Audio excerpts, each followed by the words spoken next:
Hola, muy buenas tardes a todos. Mi nombre es Vanessa Liliana González Ledesma y en esta ocasión les voy a hablar sobre las nuevas tendencias en la segunda mitad del siglo XVIII, la ruptura con el neoclasicismo. En la segunda mitad del siglo XVIII empieza a superarse la hegemonía de la teoría clasista en el ámbito de la estética.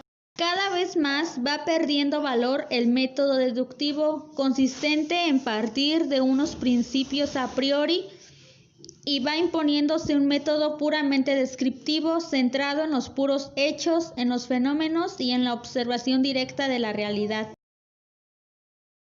El neoclasismo se sostenía sobre la convicción de que existe un gusto perfecto, un buen gusto y unas reglas que lo determinan, pero durante la segunda mitad del siglo XVIII la idea de un gusto perfecto se vuelve dudosa.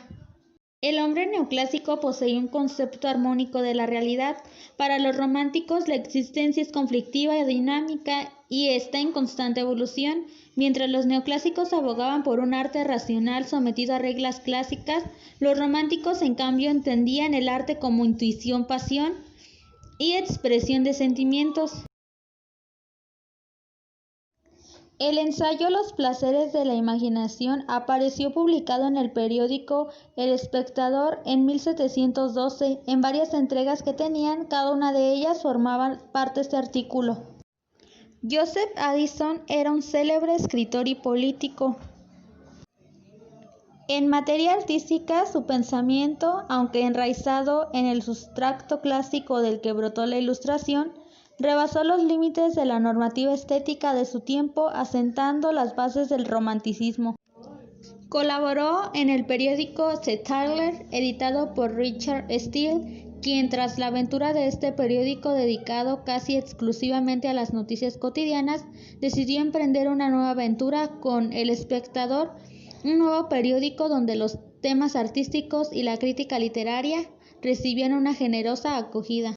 El primer número apareció en marzo de 1711 y el último en diciembre de 1712, de manera que no se puede decir que el periódico tuviera una larga vida, aunque al parecer sí gozó de un éxito considerable, pues los ejemplares del periódico fueron luego recogidos en 7 volúmenes e incluso hubo lugar para una segunda serie que apareció en 1715 formando el 8º volumen. Los placeres de la imaginación es un ensayo de tono filosófico estético, pero Addison escribió además artículos de crítica literaria. Lo que propone Addison en su ensayo es indagar por qué lo bello, lo grande y lo singular mueven fuertemente nuestras pasiones y por qué, en definitiva, estos 3 aspectos pueden ser considerados como las fuentes de las que emanan los placeres de la imaginación.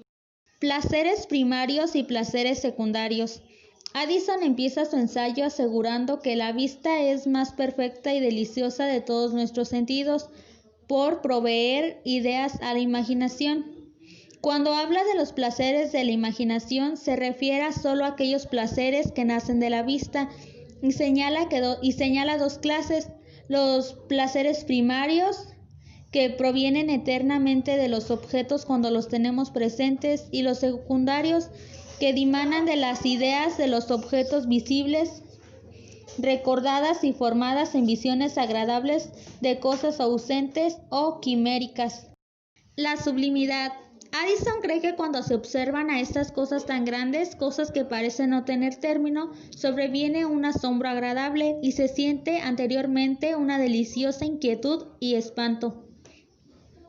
Por singularidad entiende Addison todo lo nuevo o extraño que da placer a la imaginación, porque implica siempre una sorpresa agradable, despierta la curiosidad, impulsando hacia el conocimiento y evita el aburrimiento, lo que provoca la contemplación de lo rutinario a lo excesivamente familiar.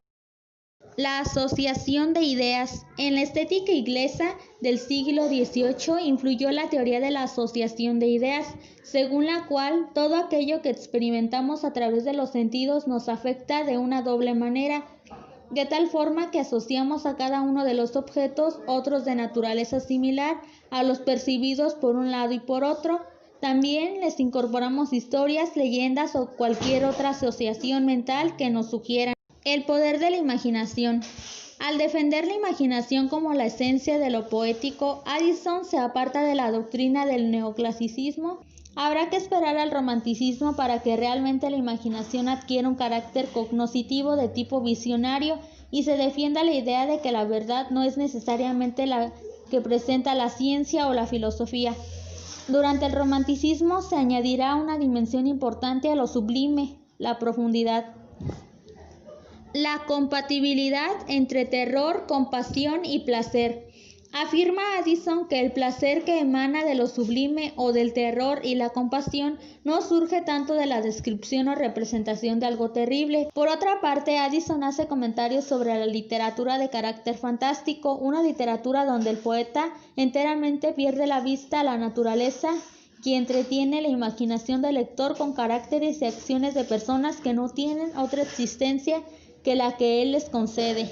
A la luz de lo expuesto, queda claro que Joseph Addison fue un autor ecléctico a medio camino entre el neoclasicismo y el prerromanticismo. Giambattista Vico suele ser representado como un autor aislado, un humilde profesor de retórica en la Universidad de Nápoles que reflexiona al margen de tendencias y escuelas concretas.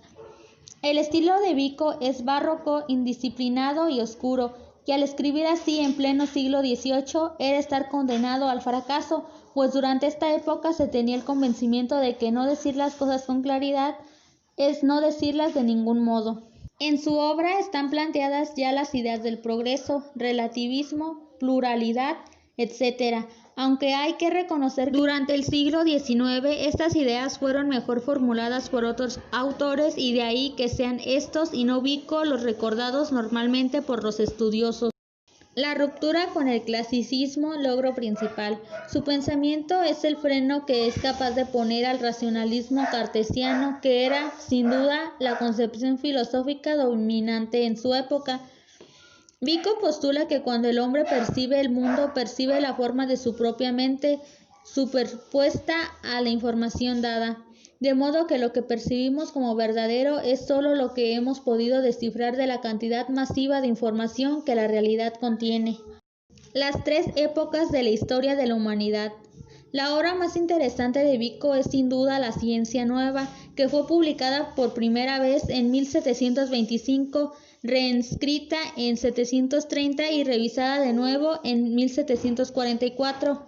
Quiere mostrar el pasado, el presente y también el futuro de los pueblos desde el convencimiento de que la vida del hombre no es sino un curso de edades sucesivas sujetas al paso del tiempo.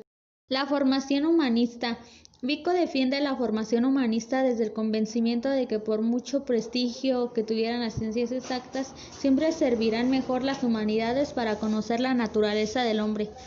Vico cree que conocer la historia de la humanidad es lo mismo que conocer la historia del lenguaje. Le interesa remontarse a épocas en las que la lengua no está aún formada. La poesía. Vico piensa que la poesía está en los orígenes de la humanidad y no en su cima, y cree que esto es así por los sabios que asumieron la tarea de crear un mundo civilizado. Vico sostiene que la poesía es anterior a la prosa, que los hombres primitivos se apoyaron en el canto para expresar sus experiencias y sus pasiones y para comprender la realidad que los envolvía, y fue así como surgieron los primeros poemas. La metáfora es para él fundamentalmente un eficaz instrumento de conocimiento. El placer que produce es solo una especie de efecto secundario. Vico estaba convencido de haber descubierto una ciencia nueva, es decir, los principios generales capaces de producir normas de correcta aplicación que pudieran al menos en principio explicar el orden de las fases en los ciclos recurrentes de la historia humana, y ello con tanta eficacia como las triunfantes ciencias naturales de la época. En conclusión, durante este siglo, el neoclasicismo fue sometido a un sinfín de cambios. El neoclasicismo se sostenía sobre la convicción de que existe un gusto perfecto y unas reglas que lo determinan, pero durante la segunda mitad del siglo XVIII, la idea de un gusto perfecto se vuelve dudosa, tanto frente a la naturaleza como frente al arte, pues se va comprendiendo que se hace violencia al concepto del gusto cuando no se incluye en él su carácter cambiante. Así serán los defensores de la estética sentimental como Dubos y los defensores de la relatividad del gusto, quienes inicien la ruptura con el neoclasicismo.